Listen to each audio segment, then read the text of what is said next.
that Elisha is to leave that runs across. So the message is coming from different people, from Elisha himself and the company of prophets around. Oh, okay. Well, that's totally worth waiting for. Okay. Everybody got it? One of the things that you would want to know is, what time is it? Anytime you are any passage, what time is it? So what time is it right now? In this passage, what time is it? Pardon? Elijah is about to be taken away. Elijah is about to be taken away. Exactly right. Now, what are the implications of that statement? Transition. I heard somebody say, please, I'll repeat what you say, just be a little louder. Forgive me for saying this, T.I. Pretend you're Nigerian, okay? Yeah. You always hurt the one you love. Yeah. So it's the time of transition, right? Well, but what does that mean to say that it's the time of transition in this context? Somebody said it a little louder. Mantle is going to be passed. Okay, so gang.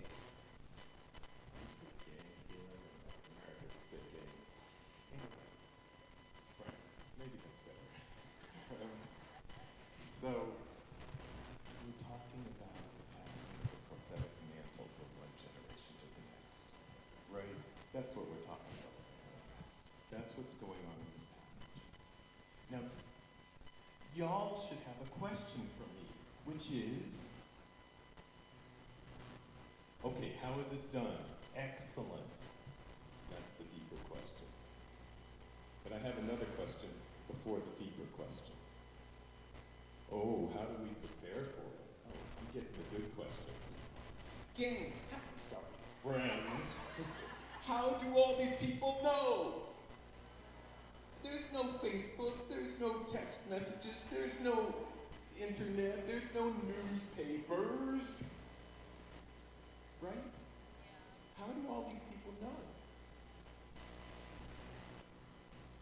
Pardon? My very favorite teacher back in seminary days used to say he was a wise person. I'm not talking about that. I'm not talking about, oh, it's time to pay the bills. I'm talking about the big.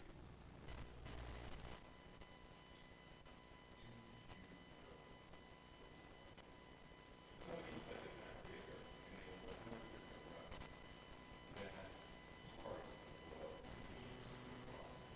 Not only what you say, but understanding the context that you are speaking it in. So, here comes all these people, and they know exactly what time it is, right?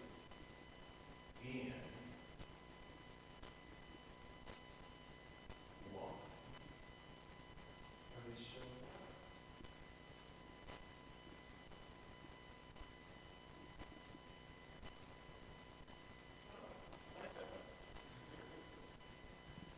Sorry, I have to get something there.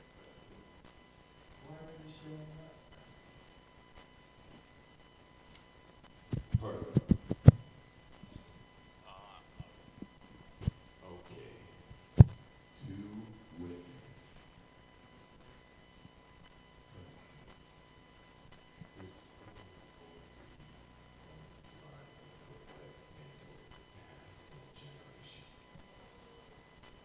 Wouldn't you want to be the one who's there? Yes, of course you would. Of course you would.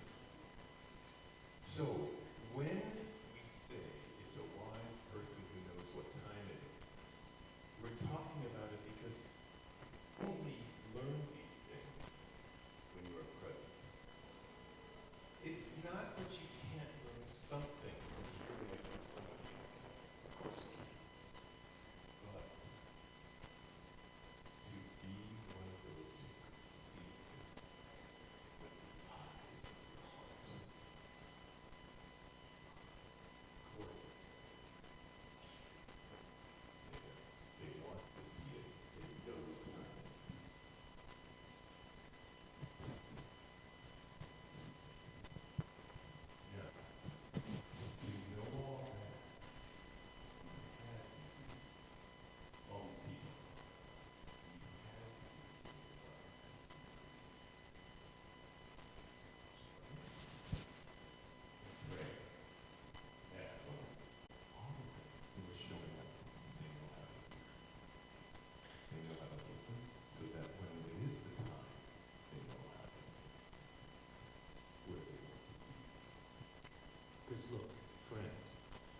It isn't like now.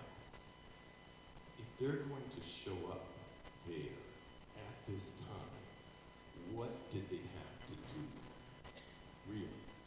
I'm being real now. I'm not being philosophical or spiritual or anything yet. What did they have to do?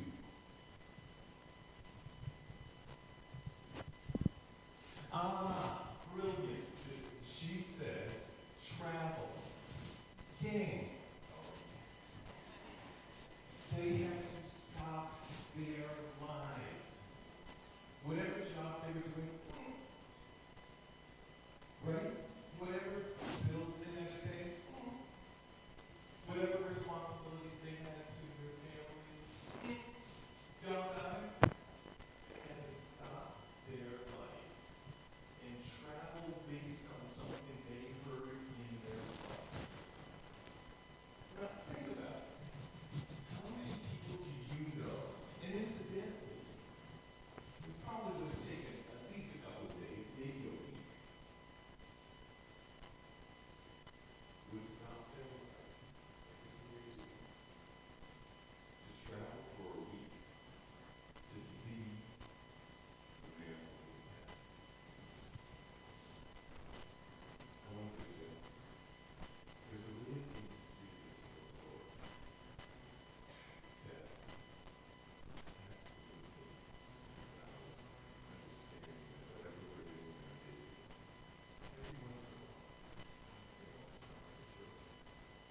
but every once in a while,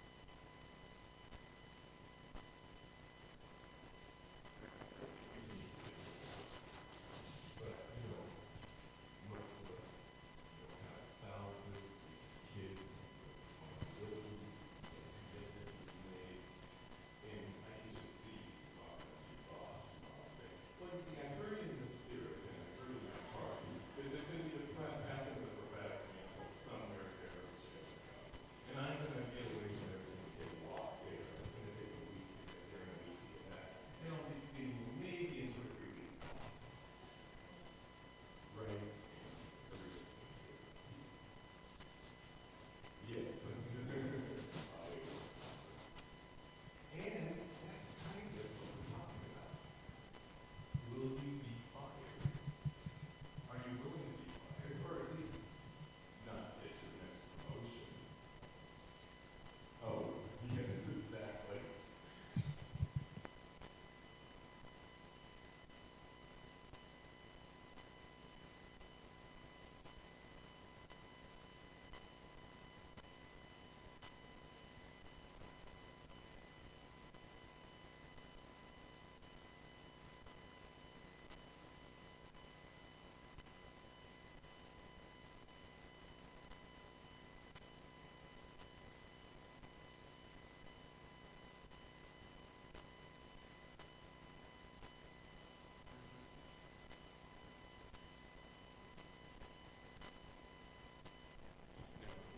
Yeah, please. Well, let me swing my hands. I can't see where something isn't making sense, or something isn't working, or something just needs a little more clarification, unless I ask you. So that's when I say questions, comments, thoughts, I'm being super sincere. Really. What was the need for passing of the mantle? Why? Okay. What is the need for the passing of the mantle? What a question.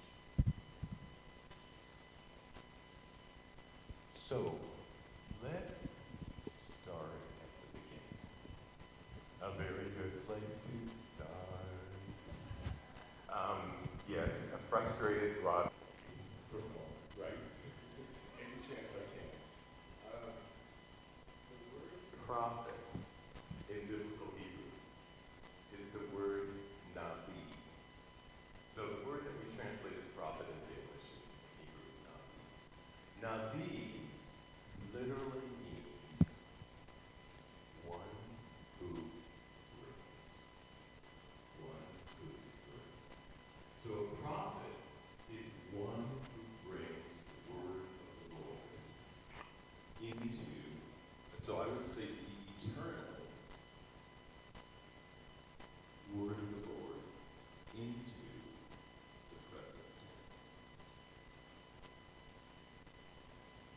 not about right now. Now, when I say right now, I could mean the next 30 years. But you know what I'm saying. It's not about 2,000 years ago. It's not about 2,000 years from now. It's what the Lord knows the people need now. Yeah. So, in every generation, there are prophets sent. And then there are the prophet who is, time is coming to a close, for reasons determined by the Lord, of course. And then his responsibility is to pass the mantle to the next generation of prophets who will, as the apostle was rightly saying, who will lead the people. Now, this is a big conversation, and actually, it's one that we don't have enough. And while I'm really thinking about it prophetically here, and that's what this passage is about, it's really a conversation with all on a variety of levels. I'll just pick one level, but there's a variety of levels you are all in this conversation. My wife and I, well, we're getting older, and we already decided that the passing of the mantle, of our familial mantle, because we're both leaders in our families, we want to pass it now. We're not going to wait till we're like on our deathbeds. Now, we have a daughter who's 38, a son who's 33. Our son who is 33 is actually does what I do. He travels around the world teaching the Bible. And they are well able and worthy to start to pick up the mantle. And if we pass it now, while we're still a little bit still competent, not completely, we can have conversations together about it. And if I had to pick the thing that most of the previous generation, in my experience in America, I know nothing about Kenya, I'm not trying to address whatever reality is here. But in my experience of America, most American elders did not pass it in a timely way. And that leads to all sorts of trouble. So when you ask that question, it's such an important question. And what we're looking at is the passing of the mantle in enough time in this passage to allow a whole set of processes to unfold, your deeper statement, that allows a whole set of processes to unfold that then allows the next generation to be ready. And unless the next generation has the opportunity to walk through it, what does it mean to actually make these hard decisions in real time? Well, when the elders are still there to advise, rather than the elders didn't do anything. They got old, they either were no longer compos mentis or they actually passed away. And now you got to figure it out all on your own. And that's not what we want to do. So this passage is all about doing it in a timely way that allows the process to take place.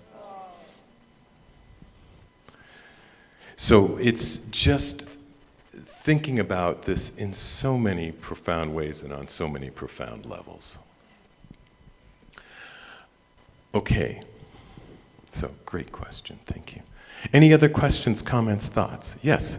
Yes, thank you, Rabbi Alan, for giving us the opportunity to ask this question. My question is, while the sons of prophets designed the dispensation of passing one mantle to another, what was happening on what happens to the witnesses while they are there? How important is that according to the assignment? 1, 2, and also the role played by those who heard of the passing of the mantle? You said there are those who witnesses and there are those who will hear. So how important is it for those who will witness, because the mantle is being passed to one, not to all? Okay, I'm going to be very naughty and allow the passage to address the question. So we're going to work our way through the passage. Not yet, but at a certain point after we've worked our way through the passage, I will come back to you. And if you feel like the question hasn't been addressed, then we'll come back, okay? I won't forget. You know, senility hasn't quite gotten there yet. So, yeah, I'll remember. But great question. It's just actually one of those questions that the passage is thinking so deeply about that it'll, I think, just by the nature of what it's unfolding. Okay, look, we're also thinking about, in this moment, a way of study. And I want to say there are many ways to study, many. But I'll just name two. But please, don't take these as the only ways to study. One way of study is to go wide. Meaning, I'm going to set myself a program of reading the whole Bible in a year.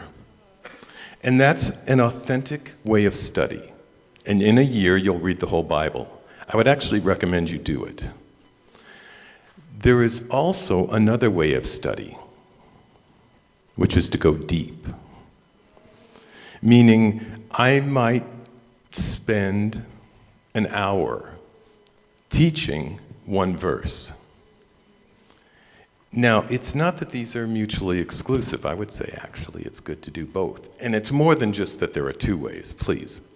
We're going to spend all the time today on these 15 verses. We probably won't get close to finishing. Okay? So that's just another way. But it doesn't make all those other ways wrong. That's not what we're saying. But going deep allows you to do certain sets of things that are allowing you to sort of plumb the depths in very different ways. Okay, so it is the time of the transmission of the prophetic mantle from one generation to the next. And a whole bunch of people seem to know what time it is.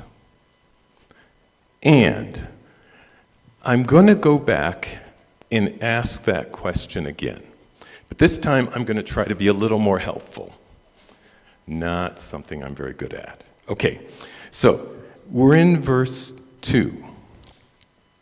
Elijah said to Elisha, "Stay here, for the Lord has sent me on to Bethel. As the Lord lives and as your soul lives," said Elisha, "I will not leave you."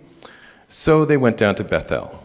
Disciples of the prophets at Bethel came out to Elisha and said to him, "Do you know that the Lord will take away your master from you today?" He replied, "I know it to be silent." Verse 4. Then Elijah said to Elisha, "Stay here, for the Lord has sent me on to Jericho." "As the Lord lives and as you live," said Elisha, "I will not leave you." So they went on to Jericho. The disciples of the prophets who were at Jericho came over to Elisha and said to him, "Do you know?" Okay, gang. There's something you should have noticed about verse 2 and 3 and verse 4 and 5 that you haven't said yet.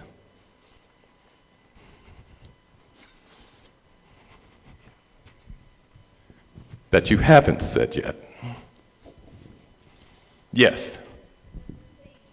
God bless you, Tiny Tim. Okay. She said they are the same. And she'd be right. Except for one thing. Louder. Bethel and Jericho. Everybody notice that? It's all the same except for Bethel and Jericho. Y'all should have a question for me. Well, thank you. She said, "Why?" Okay. Now, gang, part of studying Scripture is to notice moments like this. Everybody got it? Look, It's the word of the living God revealed to the prophet who then wrote it down to give it to us. And everything's the same except for one word. So you would want to ask yourself, why, right? And the moment I sort of point it out to you, go, of course. But before you can go, of course, you got to notice. We're back to what does it mean to hear, right?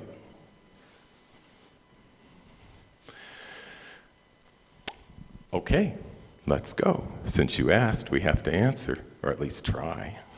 Bethel. First time the word Bethel shows up in the Bible is Genesis. Very good. Where in Genesis? Abraham. Oh, well, should have known you'd know. I'm not sure I should allow you to play, but okay. The apostle rightly said Abraham. When Abram and Sarai come to the promised land in Genesis chapter 12, one of the very first places they come to is Bethel. And let's just remind ourselves real fast. Bethel means house of God. Very good. So, Bethel, Genesis chapter 12. Okay. Now you should know the next question I'm going to ask you, which is? Yeah, so first time Jericho shows up. Y'all know this. Louder. Joshua leading the Israelites into the promised land. Right? So, Jericho is the first place that they come to in the promised land. All right. So, why Bethel? Why Jericho? And what the heck does all this have to do with passing of prophetic mantles? Right? Don't lose the context. So let's go. What are the shared dimensions between Genesis 12 and Joshua 3? What are the differences? So what are the similarities? What are the differences? Yes? I'll try attempt to answer. I think in Bethel, I'm here. Got it. Sorry.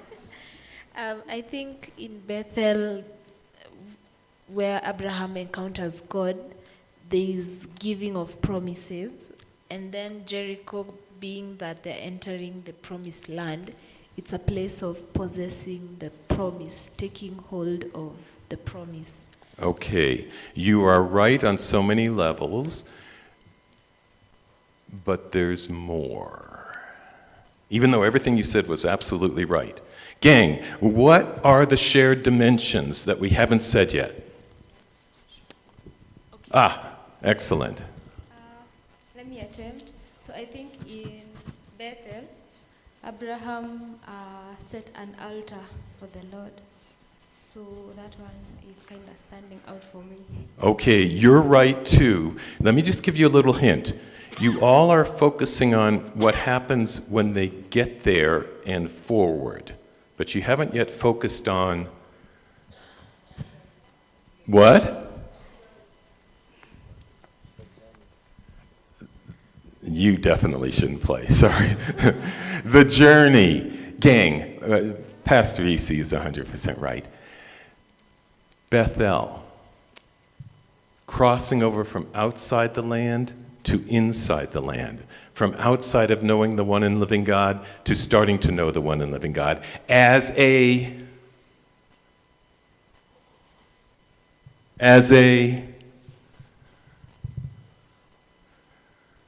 family.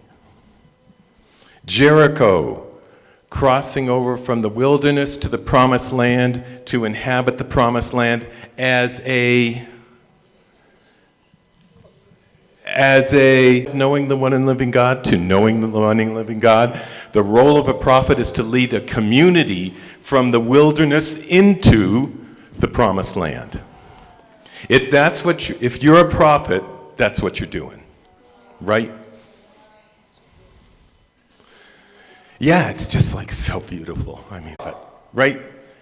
But that's not how it does it. But nevertheless, it does do it. Meaning it's right there. It's the exact same words in verses 2 and 3 and 4 and 5. Though it's only one difference. And we've already talked about that difference.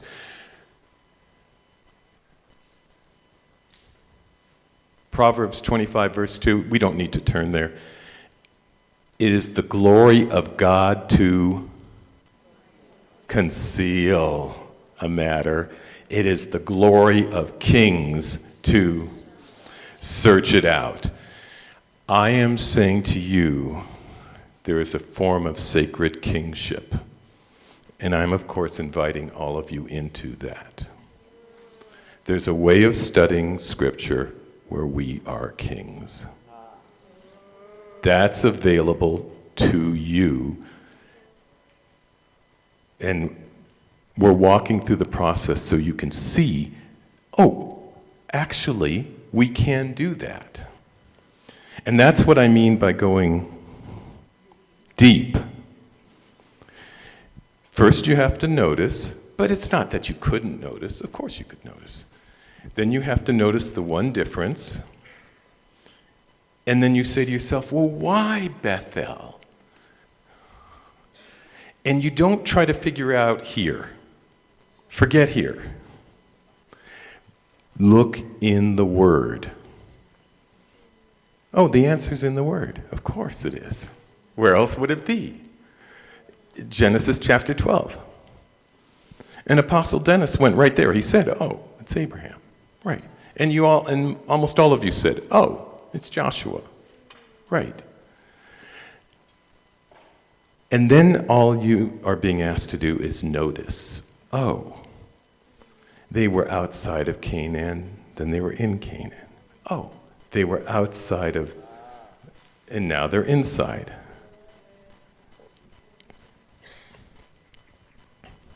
So, of course, what we're doing right now is studying, of course, but we're also studying how to study, right? So there's two things going on right now. I not only want to study this passage, but I want you to see how to study any passage. Okay, questions, comments, thoughts? About to go on. Yes, please. Thank you, sir. My question is on that verse over there. Mm-hmm. It says, the sons of prophets who were at Jericho came to Elisha and said to him, do you know that the Lord will take away your master?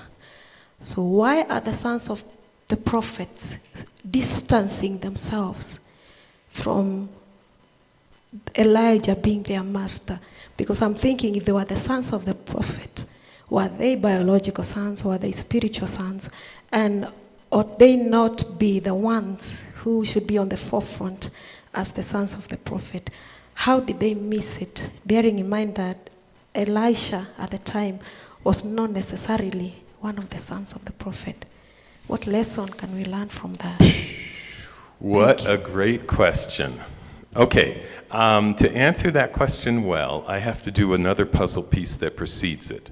So I'm going to just do another quick scan of questions, comments, thoughts. Then I'm going to go to the puzzle piece that precedes your question so you can see how that plays in. And then we'll get to your question because it'll all kind of hold together. So, yeah. Anybody else? Yes, there's a hand up over here. Allow me to ask. So I'm realizing there's a recurrent phrase, the sons of the prophet. So it's all sons. And where were the prophets themselves? Why were they not part of this event? Oh my. Okay. Yeah. That's a really good question. I just have to, like I said, I have to get this other puzzle piece in place. That question is another layer of question. Great question, incidentally. And so let me get that other puzzle piece in place, and then we can start to, yeah. I had a question. Where are we? Okay. It's the one I had intended. So something I've seen in the 5 verses is 2 things are in play. When you highlighted Jericho, Bethel, it is.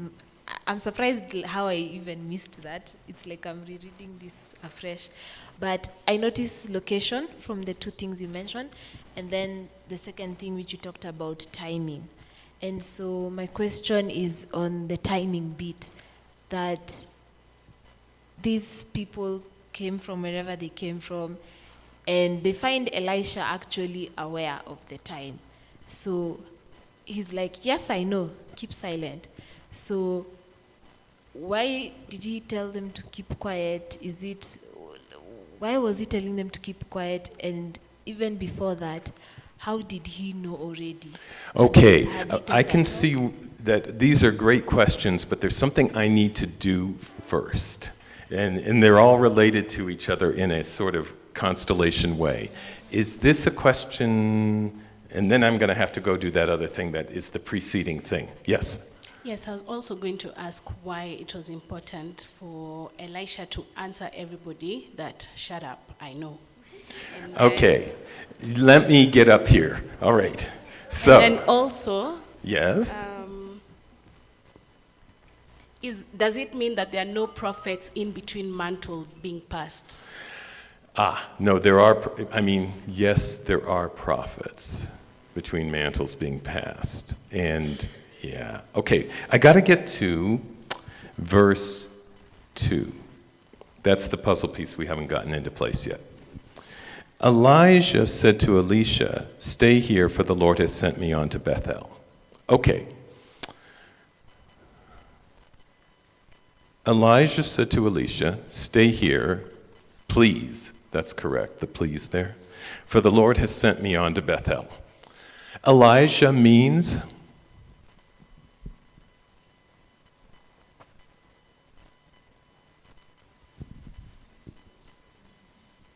so nobody alive 2,700 years ago would have heard Elijah and not heard the meaning of his name. Meaning they're native speakers, they would have heard the meaning of his name. Elijah literally means, "My God is the Lord." So that's what you would hear in your ear. "My God is the Lord." Elisha means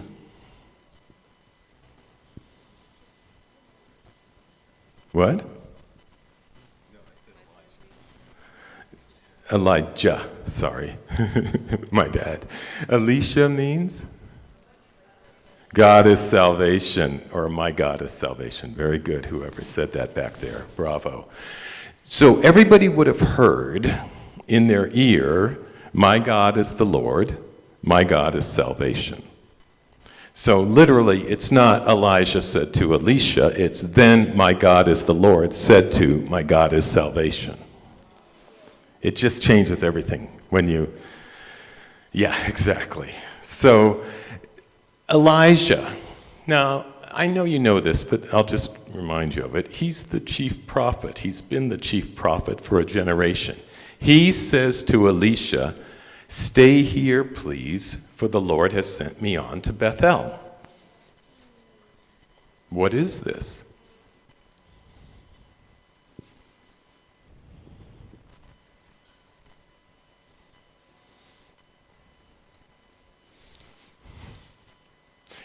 I'm not listening to this side of the room. Not personal. What is this? What moment is this? I was talking about it about 20 minutes ago. Nobody? No guts, no glory?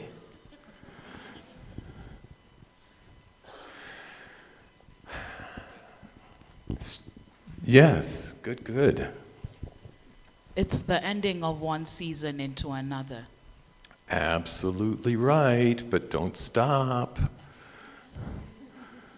It's the ending of one season into another, and what is this moment? What is Elijah doing to Elisha? Transition. Passing the mantle. Yes, more. Elijah, the chief prophet of the age, is saying to his disciple, stay here, for the Lord has sent me on to Bethel. What is going on? My house, my God is my salvation, is being told to remain because Yah is God, is going to the house of God. But what is he doing? What? He says, stay here. I think I'm here. I'm here. I think it's when you're explaining mantles, like beginning the process so that it's long enough. So he has to separate, like allow Elisha to, grow as he. How? What is he doing? Somebody just said it over here. Testing. God bless you. Okay. It's a test. The chief prophet is saying to the disciple, stay here. What must the disciple learn to do? To take the office, meaning to learn how to be what? To learn how to be what? What? No, because the chief prophet said, stay here.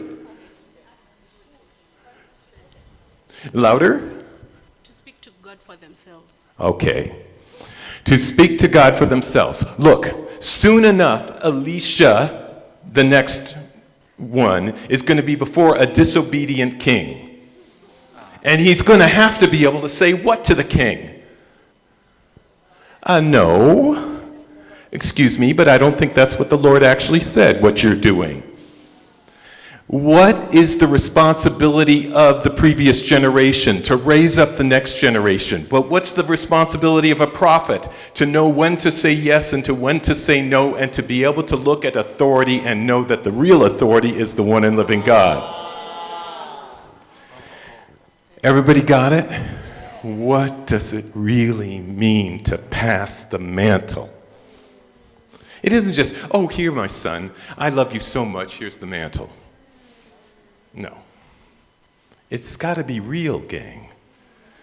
Now, not all of us have the next generation that are going to have to confront false kings, or kings, not false kings, kings who are sometimes behaving falsely.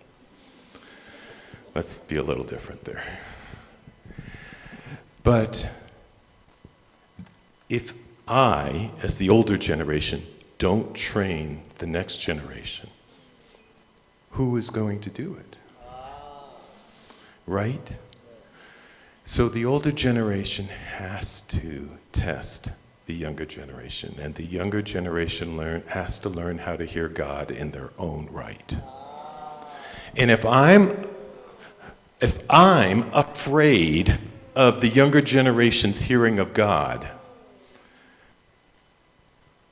well, I know what I think of that if I am afraid of the next generation's hearing God. I'm not ready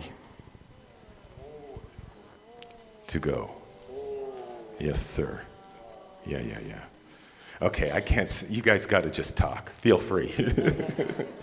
Yeah. Everybody got it? It's a test. Of course it's a test. He wants him to come with him. He wants him more than anything in the world to come with him. But it doesn't matter what Elijah wants. Yes. It can't be, it can't be that I want my son to come with me, so I'm going to overlook everything. No, that's not it. That can't be it. It's got to be that, pardon?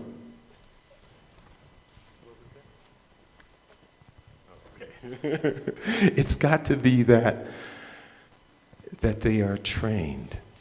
And that's more important than what I want, right? It doesn't matter what Alan Ullman wants. It matters that they be ready.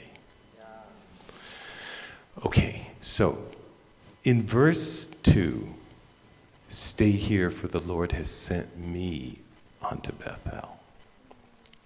It's a test. And of course, Elisha, he hears what the Lord is saying.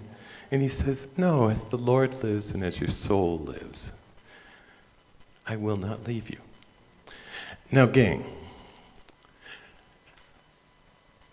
I want to suggest how we hear these verses tells us a lot about ourselves. I happen to hear these verses as intensely intimate. I don't hear Elijah saying, stay here, please, for the Lord has sent me unto Bethel. I mean, I just don't hear it that way. Stay here, please, for the Lord has sent me unto Bethel. As the Lord lives and as your soul lives, I would not leave you. Everybody got it? How do you hear these verses? Do you hear them as a loving father talking to a loving son?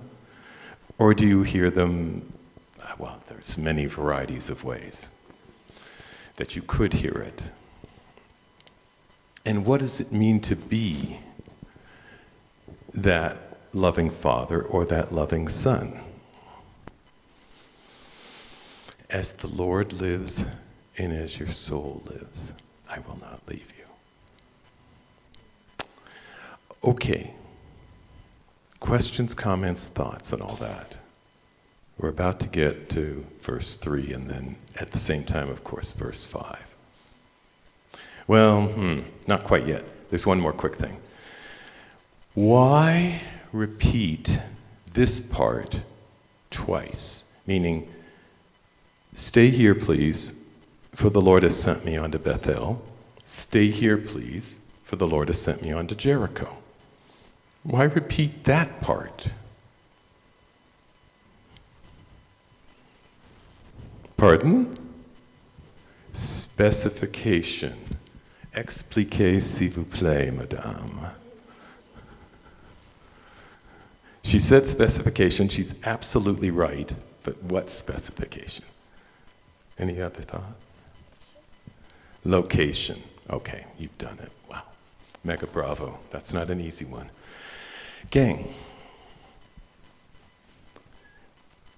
what it means to lead a family prophetically is very different from what it means to lead a community prophetically. And I have met prophets, I'm actually pretty sure you have too, who are really great at leading families. But you actually probably wouldn't want them to lead a community. And I've also met prophets who are amazing at leading communities, not so good with a small family. You know what I'm saying? Those are actually incredibly different skill sets. I'm not saying one person can't have it all. I've met plenty of prophets who have both. But the challenge is that those are very different things. And somebody might feel very comfortable leading a family, but get intimidated by a large community. Somebody else might be very comfortable leading a large community, but when they see a family, they kind of go, I don't know what to say. It's, you know. So it's, what does it mean to be prophetically carrying both family and community, and to be conscious that the Lord has given you both? So that's why it's, I believe it's said twice, because it's a very different test, and it raises very different thoughts, and it's a very different ask. And of course, as the older generation is responsible for transferring the mantle and raising up the next generation needs to have the opportunity to step into both dimensions. Okay, good. Questions, comments, thoughts on all that? Yes, there's a hand up over there. My question is, When the mantle is being passed, is it up for grabs or is it for a specific person?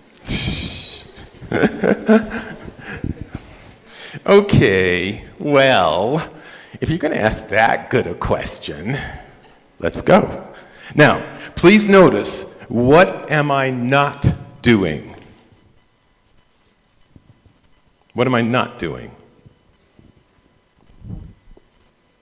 Giving the answer, right. I'm going to take you to, guess where? The passage, right? Okay. So, we are in verse 13. And in verse 13, it says,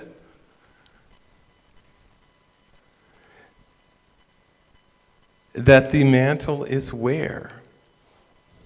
It had fallen to them. Now, y'all should have a question for me about this question that we're thinking about right now.